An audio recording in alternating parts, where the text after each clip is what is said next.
What's going on, Galore Academy? It's your girl Des, and we back with another video. So with this video, I really wanted to come on here and talk about non-negotiables traders should have, and what does this mean? Like, if you understand what a non-negotiable is something that you are going to do every single day, no matter what comes in the way. So another thing I noticed in life, a lot of people give up because life does get hard, and it does. I promise you, it does.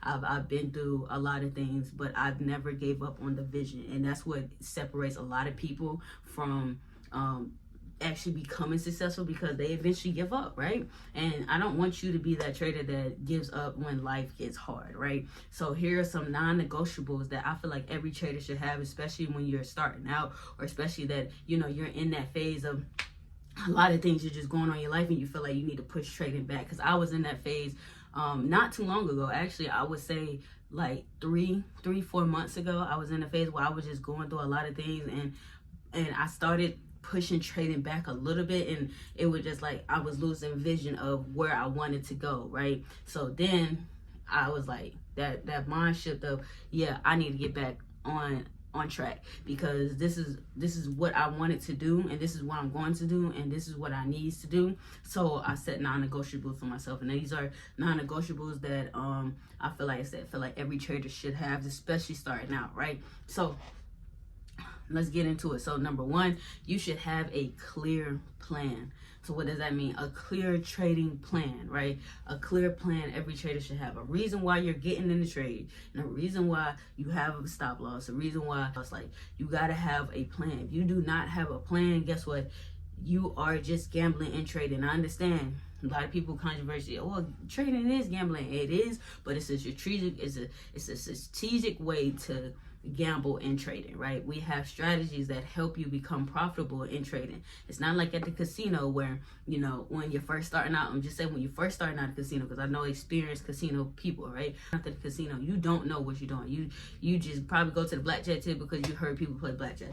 You go to machines, you're just trying to figure out this machine, right? And you're just gambling money, you're just hoping that you win and stuff like that. That's the phase of gambling, right? Especially at the casino. So that's the phase you don't want to be in within trading. You want to go ahead and have a clear plan of how you're going to enter, what stop loss you're going to have, like just a plan of what you're going to do and how you're going to execute when you get into a trade, right? Or especially when you first get on the charts, right? Have a clear plan, right? If y'all know me, I have my plan on my board, or on my screen every time before I get in the trade, so I can read. My plan is right there, my trading plan right then and there, right? So just have a clear plan, put it visible to yourself so that you see it every day, to where you're wiring your brain to, this is what I'm looking for. If I don't see it, I'm not getting it.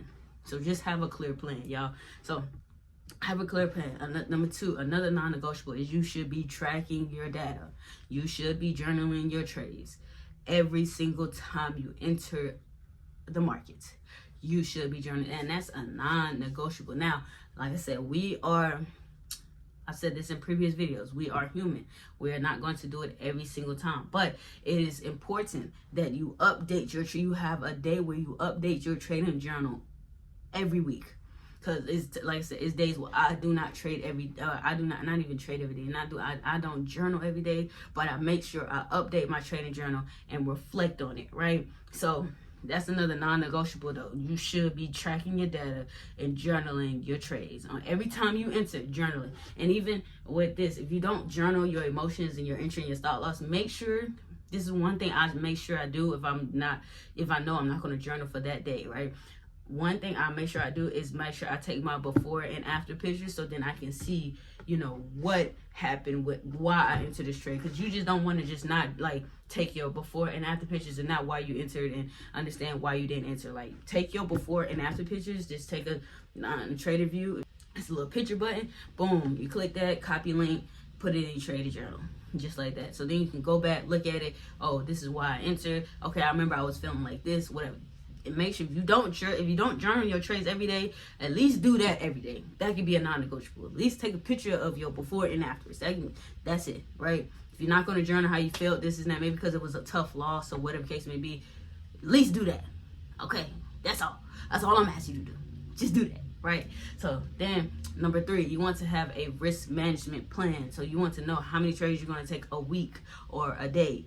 You want to know how much you're going to risk per account. So if you have $500 account, I personally don't recommend that you risk more than $25 per trade, because that puts you on the safety net, and I have a video on that. So go back and check that out about risk management. Make sure you have a risk management plan and have it set in your brain. So like how I have my trading plan on my board, I keep saying on my board, I have my trading plan on my computer. Go ahead and have your risk management plan too, either on your computer or just beside you, right? So that you know, okay, I'm only using this many contracts for Nas. I'm only using this much lot size this week for Nas, because I'm doing this because it's only risking this much. No matter how many trade setups I take, this is the lot size I'm gonna use. This is how much I'm gonna risk. This is, how many trades I'm gonna take. Like, have your risk management plan and set. Not gonna hold you, right? Then number 4, you want to build a consistent routine. So what is your routine? Break your routine, break your day down to find out when you need to trade, and when you need to trade, what sessions you need to trade, right? I always talk about that. Find a consistent routine, y'all. If you want to trade New York session, know that pre-market 8:45 or 8 o'clock. I'm gonna say 8 o'clock. Pre-market 8 o'clock. If you want to trade the pre-market 8 to 9.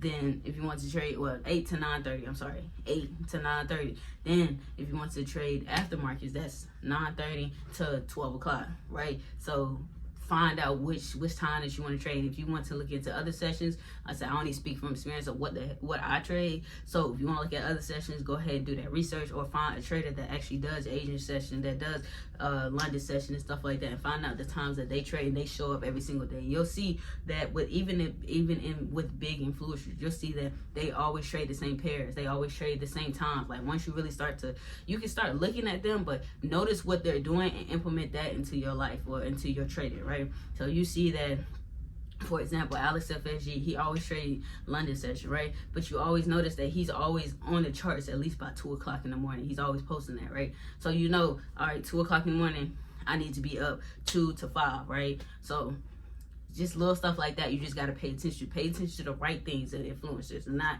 the wrong things that they say and stuff like that, right? So pay attention to that stuff. And then number 5, you want to have a trading stop rule plan.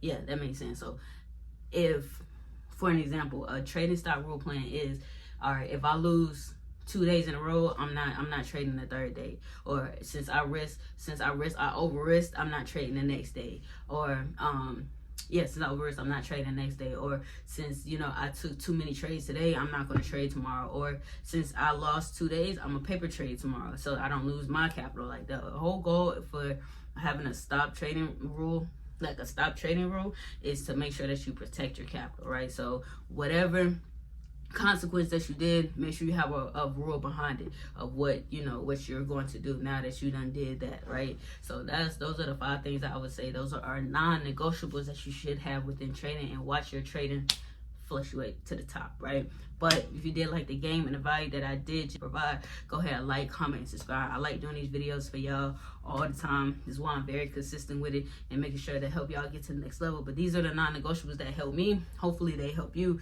to get to the next level. If you want more in-depth value on how I really do things and how I really calculate things and structure things within my life, and how my non-negotiables help me and stuff like that, go ahead and click the link in the description.